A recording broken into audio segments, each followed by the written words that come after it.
What's going on, guys? Welcome to the first episode of my Terraria guided walkthrough.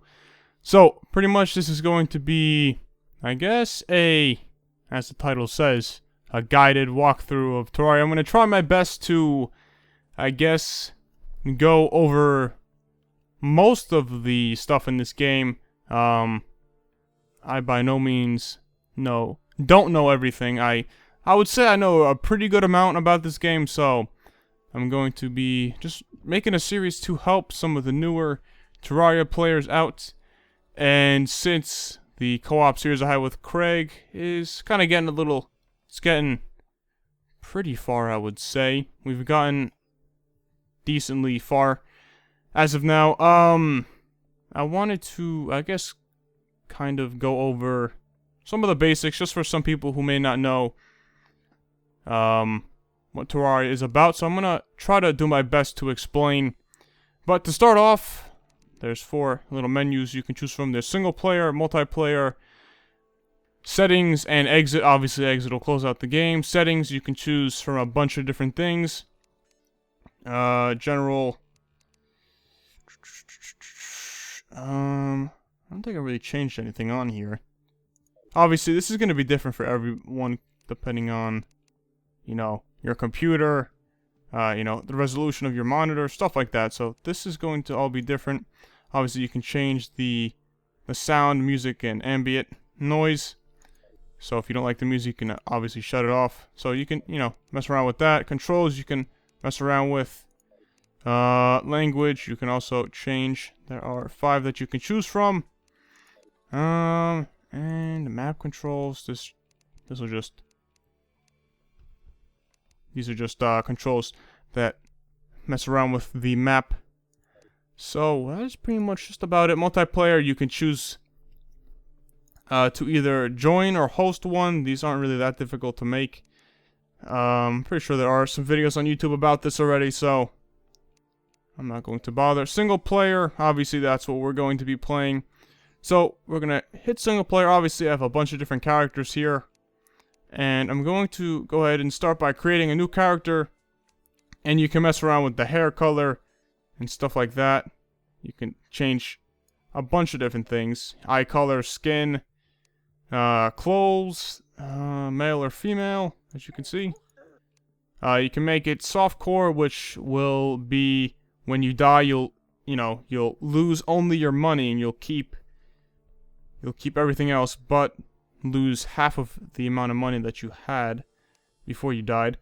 Then there is medium core, characters drop items on death, and hardcore, characters die for good. You pretty much only have obviously 1 life. So for this series, we're just going to be we're going to be playing on soft core, and we're going to be leaving our character the way it is. So you can pretty much change all these settings if you want, mess around with it. And you can also choose random. So there's a bunch of different things you can choose from. So I'm going to go ahead and create. I'm going to name this character. I guess just Astonishing Gamer. That should do the trick. So after you're done typing in your name, whatever it may be, just hit accept. And your new character will be, as you can see right here. So once that's finished, you can go ahead and choose the character. And obviously the worlds right here. Got some very weird named worlds. So we're going to go ahead and create a new world.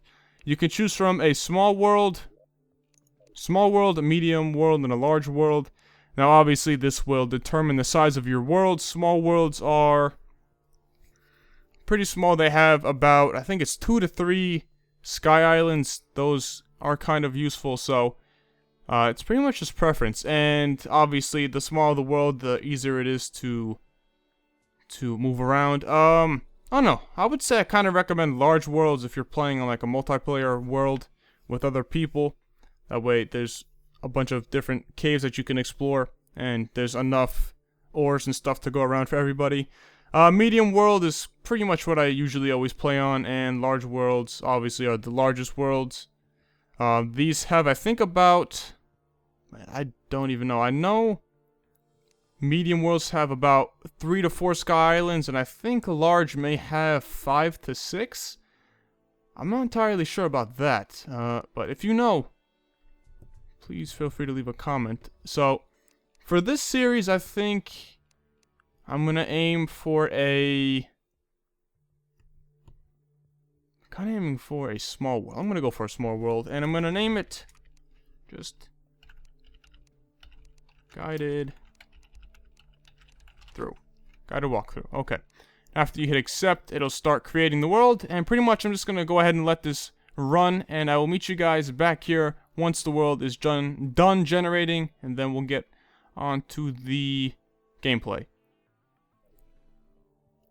Alright guys, so now I am in the world that I just generated. So, pretty simple. So, obviously, it may vary where you spawn.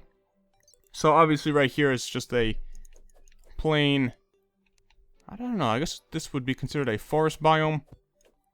And to start off, you do start off with 3 tools. You will spawn in with a short sword, a copper short sword, copper pick, and a copper axe. And that is pretty much just about it. You do also spawn in with the first NPC. This is the guide. He'll pretty much just help you with different things that you can make. So, say if you chop down some wood and put it in here, it would show you everything that you would be able to make with the wood. But to start off, simply just use your copper axe and just use your pointer. As you can see, mine's blue. I think you should be able to see that. Just pretty much just hold down the left click button, and you'll start chopping down a tree. Now, obviously, we are limited, I guess, on time, that it's daytime. I mean, I wouldn't really consider it to be that big of a deal when it turns nighttime, as long as you're able to find a few different things. So, to start off, obviously, I'm just chopping down some trees, so you'll get a few pieces of wood, and pretty often you'll also get an acorn, which you can use to replace the trees that you break. So, now these slimes, the one that I just killed, drop gel, and those can be made... Gel can be made to make torches. It is 1 gel and any wood, and that'll give you 3 torches. So that's pretty good. I'm going to just place down some of these acorns just so some wood grows back over here, and we should be good from there. So now that we have a decent amount of wood, if we try to kill this guy, obviously this sword isn't that great, but if you hit escape, it'll come up with this little crafting system here. You can either have it vertically or horizontal. Depends. Sometimes when there's a lot of stuff that you can choose from to craft, I usually just make it horizontal. But for now, since there's not many things to choose from, we're going to start off by making a workbench. This thing pretty much just allows you to make some basic things. As you can see, now that we have the crafting table, we are now able to make a bunch of different things made out of wood. As you can see, we have wood platforms, which you don't need a crafting table for. You have wood walls, doors, a door, a chair, table, another crafting or workbench, I should say, a sign, wooden fences, wooden fishing pole, wooden armor, wooden breastplate, wooden greaves, and you have a few wooden tools and weapons.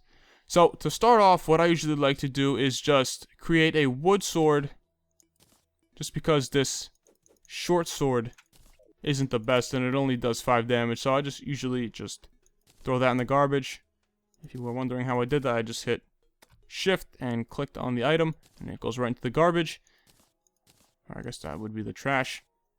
And as you can see, I did get a prefix in front of the wood sword, so it's a hurtful wooden sword, and it does 14 plus 14 damage, so might do a little bit more damage now, so that's pretty good.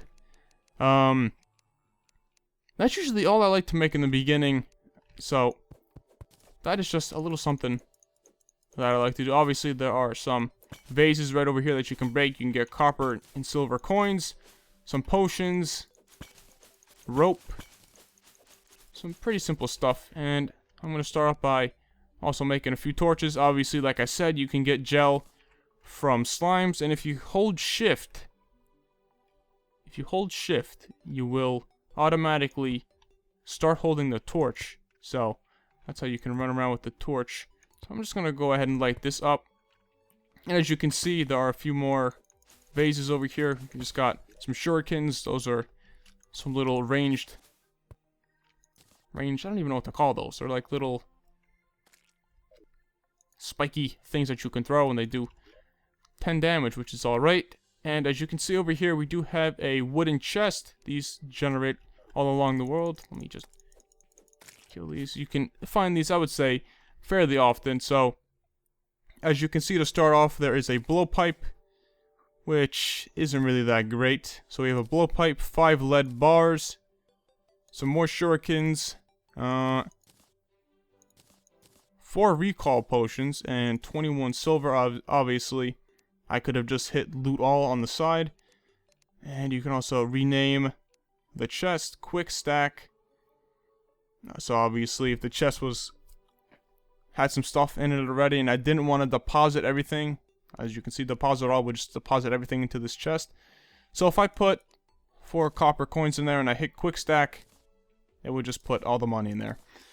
But you can also take the chest by using the pickaxe, and everything's good so far. Now as you can see here, over to the left, right above me now, is some lead. Lead can be used to make upgraded tools and weapons and armor. So I would recommend grabbing this. And I'm going to just continue heading to the right. I'm going to kill these slimes, and I'm going to show you a little something else that you can make that is pretty useful. So obviously, if you're looking to make some lead bars out of the lead ore, you're going to need a furnace. Obviously, you can't smelt lead ore in a workbench, so you're going to need to make a crafting, or not a crafting table, you're going to need to make a furnace, which requires 20 stone, which I'm going to mine from right here. This is pretty commonly found, so it shouldn't be that difficult for you to find. So we just need 20 of this beautiful stone. Whoa, excuse me. Okay, you're dead. So now that that is accomplished, all you have to do is just place down the crafting table or workbench, whatever you prefer to call it, and you're going to need 20 cobblestone, or I guess regular, yeah, cobblestone, isn't it? Oh, I guess it's stone. So you're going to need 20 stone, you're going to need 4 wood of any kind, and 3 torches, and just like that, you have made yourself a furnace. Now if we get rid of the crafting table or workbench and place down the furnace, as you can see, now you are able to make some lead bars out of the lead ore that you just may have gotten. So I'm going to kill these guys. As you can see on the top right, I should have mentioned this earlier, but my health is right up on the top right. There's a hotbar with, 10 different things that I'm currently using that I can choose from, that I can scroll through with the scroll wheel. Mana is used for mana weapons. And obviously the map's right here. If you hit M, it'll show you I guess a picture of the whole map. If you scroll out, you can see more of the map. But I guess what else I could show you? Obviously there's another chest right here. There's an umbrella, which could be pretty useful. So I'm going to go ahead and take that. Let me just kill these slimes. And for this one, I'm just going to hit loot all and break this chest. I'm going to kill these guys real fast. And to start off, what I'm going to do is just, for this episode, I'm going to create a basic shelter for the first night, just so you're not getting attacked. And you can, I guess, just stay somewhere for the night, and you don't have to worry about being in danger or getting killed. So I'm going to be just chopping on some more of this wood real fast. I'm going to kill this stupid slime. Seems to be a lot of them, which is pretty good because the more slimes I'm able to kill, the more gel I'm going to be able to get. Now, as you can see, I just passed by some, I believe it's tin. So before I go and get that, I'm going to break all of these vases and the squirrel. So I'm also going to check to see what is in this little chest right over here. So we have some climbing spikes. Now this is an accessory. This will help you climb.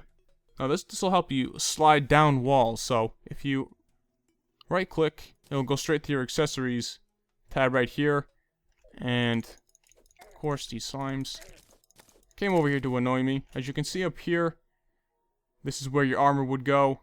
Helmet, shirt, and pants. Obviously, helmet, breastplate, and greaves would go there. On the equip slot, not on the social. If you put it on the social, you're not going to get any of the armor effects. So it's pretty much useless. So it's only for visual looks, I guess. It wouldn't, you know, help you. It wouldn't give you any defense. So obviously, you can also get prefixes on your accessories, but this set of climbing claws didn't have a prefix on it, so it doesn't have any perk to it. Now, obviously, you can see from right here, this little eyeball will show you the accessory visibility. So if I have it on, you can see that I have on, you can visibly see the climbing claws, and if I turn it off, you can just see my hand. So it's pretty much up to you what you would like to have on. So as you can see, this is tin. This is another ore you can use to make armor and tools. It's a little bit lower grade than tin. Or no, excuse me, a little lower grade than lead. Obviously, there's some up there. But what I would like to do first is chop down this tree. As you can hear, the music just changed, so it is now nighttime. What I would recommend doing first is probably making your house before it turns nighttime. There's a little bit more lead over here, so I'm going to go ahead and grab that. So what I'm going to do is I'm going to move my torches right over here so I can easily switch to them.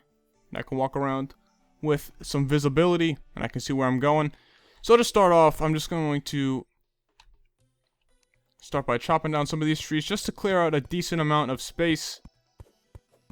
And during nighttime, at this point in the beginning, you will see zombies and demon eyes. So they do a pretty good amount of damage if you don't have any armor. But to start off, I'm just going to be doing some basic stuff here. I'm using the copper pick to get rid of some dirt, and I'm going to replace that with some wood, as you can see right here. Just placing down some wood. I'm just going to put a torch so you guys can see, and I'm going to place down my workbench and my furnace, and I'm going to go up a little bit, and I'm going to make 2 wooden doors, which requires 12 wood, and some wood walls. I'm going to make a few of those. So now what I'm going to do is just make the side of the house. As you can see, the climbing spikes are pretty useful.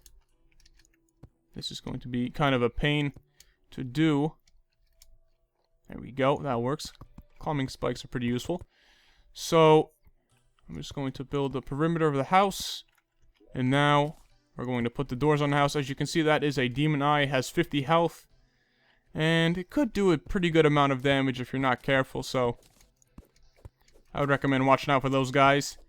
So now that that is done, we can just place our door on the open area.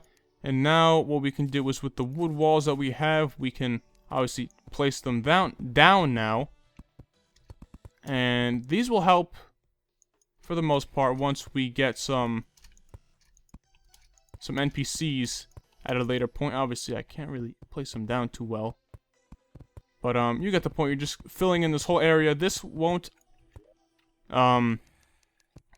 if you have wood walls or any type of walls besides walls that were there to begin with, you will be able to have a valid housing for the NPCs. And I'm pretty sure the only thing that would be able to spawn in the house would be slime. So obviously, who would want slimes to spawn in their house? So pretty much it is I would say, necessary to have wood walls.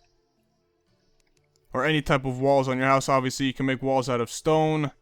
Anything, so. You are, at this point, should be looking pretty good here. This slime, or this zombie, obviously there's a slime on his head, so he will drop a few slime. And we're going to kill that demon eye.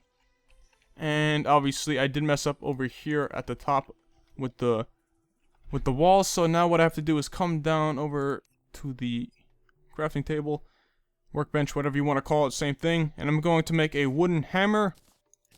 And this will now allow me to get rid of the misplaced wood walls. So now I can just shift and put some torches on the roof. Obviously, as you can see, I just took 22 damage. So these stupid things do a pretty good amount of damage. I could also be using some of the shurikens that I have. As you can see, I can throw them. Sometimes you'll get them back, sometimes you won't.